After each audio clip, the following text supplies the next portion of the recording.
السلام عليكم.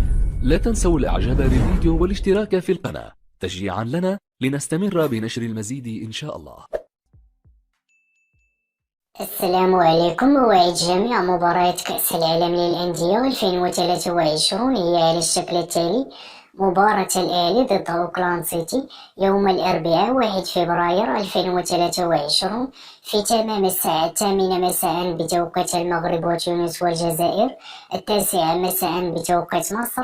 مباراة الوداد الرياضي ضد الهلال يوم السبت 4 فبراير 2023 في تمام الساعة 3:30 مساء بتوقيت المغرب وتونس والجزائر، 4:30 مساء بتوقيت مصر. مباراة سياتل ساوندرز ضد الفائز من مباراة الأهلي وأوكلاند سيتي يوم السبت 4 فبراير 2023 في تمام الساعة 6:30 مساء بتوقيت المغرب وتونس والجزائر، 7:30 مساء بتوقيت مصر. مباراة فلامينغو ضد المتأهل من مباراة الوداد الرياضي والهلال يوم الثلاثاء 7 فبراير 2023 في تمام الساعة 8 مساء بتوقيت المغرب وتونس والجزائر، 9 مساء بتوقيت مصر.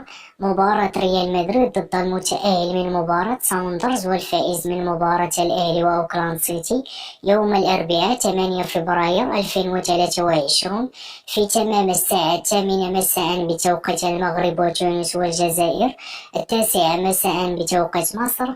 مباراة تحديد المركز الثالث ستجرى يوم 11 فبراير 2023 في تمام الساعة 4:30 مساء بتوقيت المغرب وتونس والجزائر، 5:30 مساء بتوقيت مصر.